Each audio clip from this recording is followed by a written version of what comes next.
Halo Sobat Entrepreneur, selamat datang kembali di channel YouTube saya. Pada kesempatan kali ini kita akan membuat video untuk membahas beberapa saham yang bisa teman-teman perhatikan dalam hari terakhir kita besok trading di dalam market kita sendiri. Nah, di sini seperti yang teman-teman perhatikan, seperti biasa kita akan mencoba membahas indeks kita terlebih dahulu, yang dimana kalau teman-teman perhatikan indeks kita juga masih belum mampu membreakout area supply zone-nya, yang dimana dia masih terreject di atas di area level 7257 gitu. Jadi kalau teman-teman perhatikan di sini dia seperti membentuk V-shape, yang dimana kalau seandainya dia mampu break area ini teman-teman, dia pasti akan lumayan kenceng jalannya. Jadi sebenarnya secara overall indeks kita juga masih bagus-bagus aja, dan tidak ada hal yang perlu teman-teman ketakuti ketika teman-teman melihat indeks kita dengan posisi yang seperti ini. Namun kalau seandainya indeks kita break di bawah level 7061, tandanya itu bisa menjadi yang cukup kita perhatikan, yang kalau seandainya dia break, besar kemungkinan dia akan menuju area ini, teman-teman. Ini adalah area demand yang selanjutnya indeks kita akan tuju apabila dia break di level harga 7061. Namun kita perhatikan di sini secara overall dia masih tidak ada hal yang perlu kita takutkan, dan kalau seandainya pun besok dia mencoba koreksi, kemungkinan besar dia akan berada di level harga 7094 sampai 7061 gitu. Oke, mungkin itu untuk indeks kita aja. Nah, di sini ada beberapa saham yang akan saya coba review, yang dimana kalau teman-teman perhatikan juga di perdagangan hari ini indeks kita pun juga ditutup melemah minus 0,15%, yang dia di sesi close dia dibanting ke bawah, dan seperti yang teman-teman perhatikan juga di perdagangan hari ini market tidak terlalu ramai, teman-teman. Jadi banyak saham-saham yang tidak terlalu volatility, termasuk juga saham-saham yang berada di sektor energi sendiri. Nah, di sini saya mencoba ingin mengulas beberapa saham, dan kita akan mulai dari saham Citra terlebih dahulu. Nah, untuk Citra sendiri sebentar ya. Untuk Citra sendiri tadi juga saya sudah sempat singgung atau juga sampaikan di grup WhatsApp dan juga grup Telegram kita, yang dimana Citra menarik karena dia sedang berada di area demand-nya sendiri. Di sini teman-teman perhatikan, dan sebenarnya area ini juga sudah tidak fresh, sudah berapa kali dijemput orderannya. Jadi teman-teman juga harus tetap perhatikan dan jaga-jaga dengan stop loss gitu. Karena kalau seandainya area ini dia break, takutnya dia akan turun ke bawah. Nah, yang penting teman-teman perhatikan area stop loss kita hanya 2,5%, dan itu sangat bagus sebenarnya untuk kita trading. Namun kalau dengan kondisi structure market yang seperti ini, teman-teman nggak bisa harapkan untuk dapatkan gain yang gede gitu. Jadi kalau seandainya dengan kondisi yang seperti ini teman-teman dapat 4-5%, lebih baik teman-teman bisa realisasikan. Tapi kalau seandainya bisa dapat sampai 10%, itu jauh lebih bagus gitu.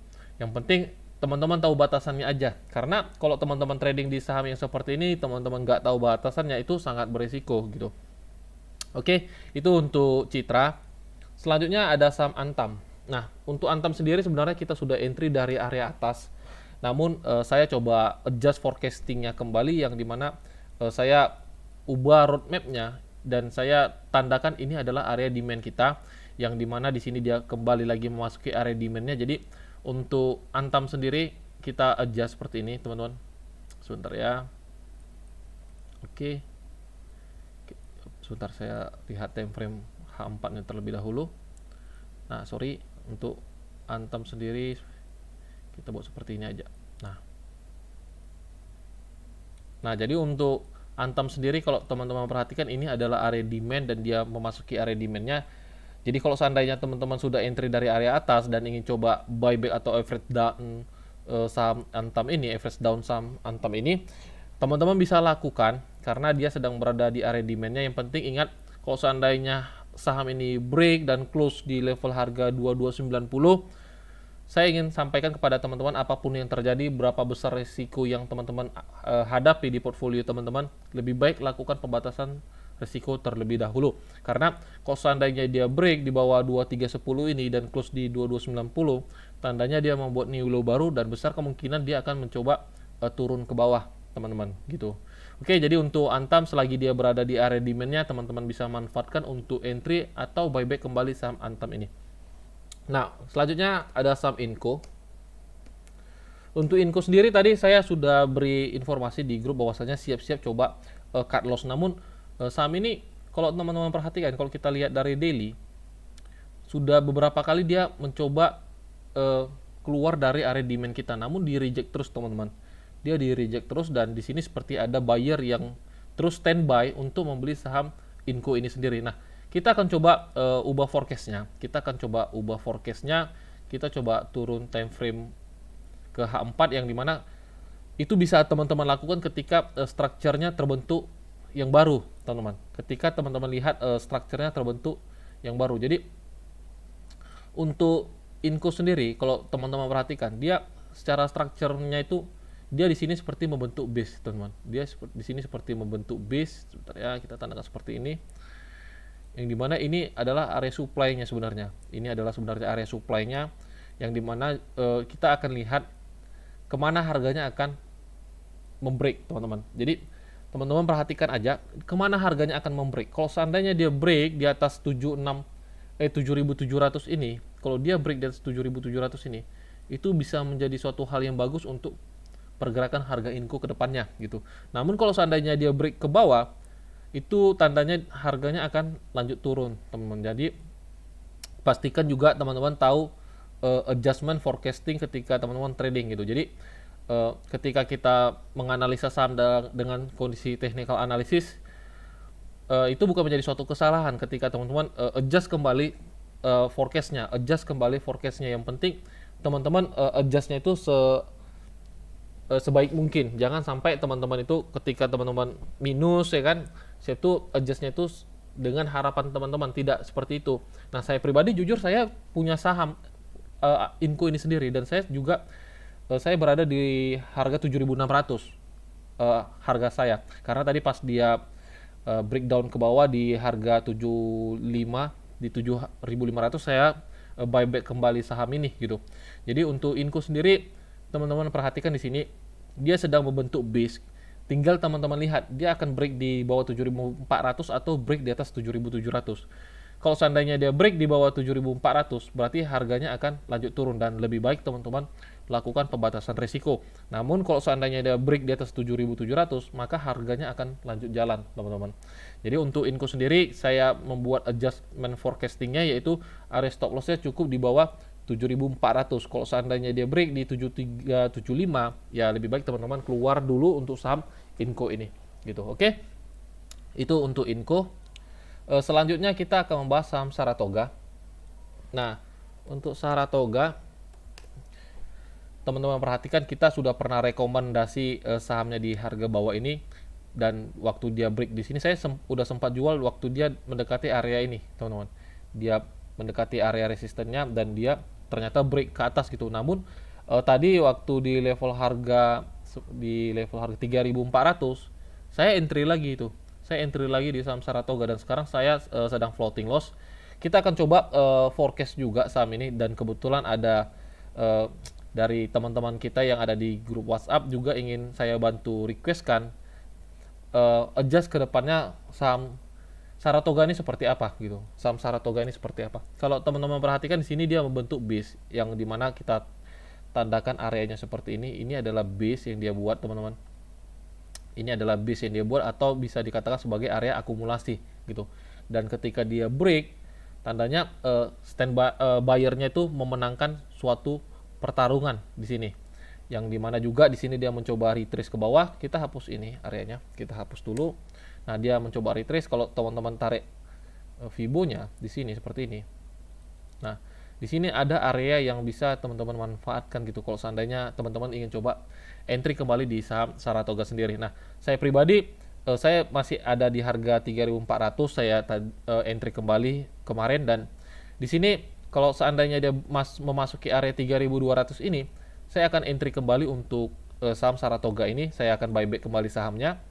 Dan untuk stop lossnya sendiri cukup di bawah candle Maribozu-nya aja gitu. Jadi untuk stop lossnya sendiri sekitar 5% teman-teman, pas di 3060.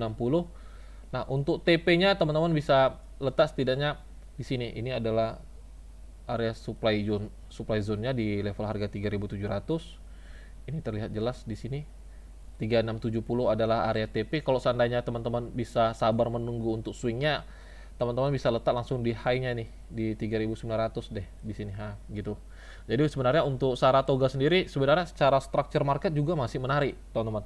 Saratoga sendiri sebenarnya secara structure market masih menarik, dia baru break channel trendline dengan suatu akumulasi membentuk base dan di sini dia mencoba retest. Kalau seandainya dia memasuki area retestan kita di sini, teman-teman bisa manfaatkan untuk coba entry kembali di saham Saratoga ini sendiri gitu.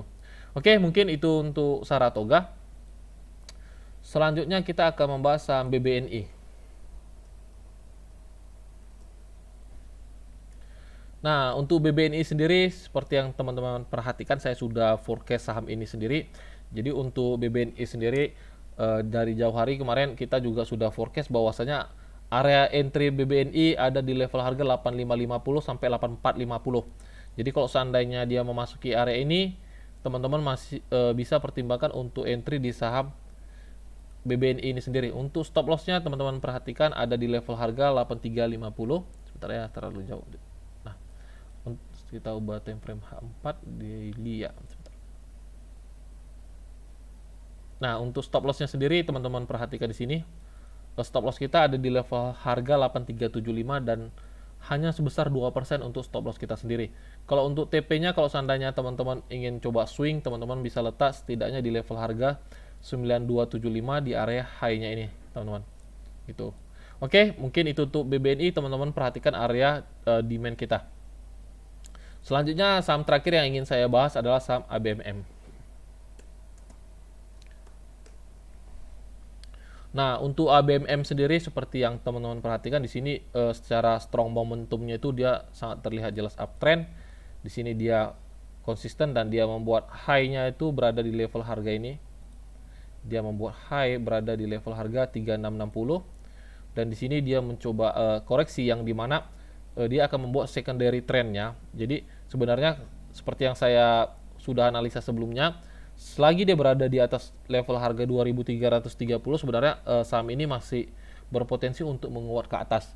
Tapi kalau seandainya saham ini break di bawah level harga 2330 ini, tandanya tren saham ini menjadi bearish, teman-teman. Berarti ada suatu transisi dari tren bullishnya ke tren bearishnya sendiri. Karena ini adalah area swing terakhir yang dia telah buat. Kalau seandainya dia break ke bawah, maka besar kemungkinan dia akan lanjut turun gitu. Jadi key level pentingnya sendiri memang berada di 2330. Walaupun terlalu jauh ke area sini, tapi teman-teman perhatikan aja di sini ada area-area penting, salah satunya di 2600, ada di 2470 gitu. Namun saya pribadi dengan harga yang berada di pivot seperti ini, berada di area tengah seperti ini, saya belum rekomendasi untuk teman-teman coba beli. Lebih baik teman-teman tunggu dia di level harga ini aja, setidaknya tunggu di 2470, atau kalau seandainya dia break di atas 2840 ini, itu bisa teman-teman seperti buy on breakout gitu, karena ini terlihat jelas area supply zone-nya, teman-teman. Itu buy on breakout. Kalau seandainya dia mencoba retest atau membuat swing low, baru di situ teman-teman bisa coba lanjut entry gitu, baru teman-teman bisa ikut buy saham ini sendiri. Kalau saya pribadi lebih berharap dia coba break dari area 2840. Kalau seandainya dia break 2840, itu menjadi suatu hal yang bagus untuk pergerakan ABMM ini ke depannya gitu, teman-teman. Oke, mungkin sampai di sini aja videonya. Bagi teman-teman yang ingin bergabung bersama kita di grup WhatsApp Mirai Aset Sekuritas, teman-teman dapat buka akun Mirai Aset Sekuritasnya. Nanti teman-teman dapat kontak saya, link WhatsApp saya akan sertakan di deskripsi. Nanti di situ teman-teman dapat kontak saya. Nanti saya akan pandu teman-teman bagaimana cara membuka akun Mirai Aset Sekuritas secara online. Oke, mungkin sampai di sini aja videonya. Sampai jumpa di video-video selanjutnya. Salam entrepreneur.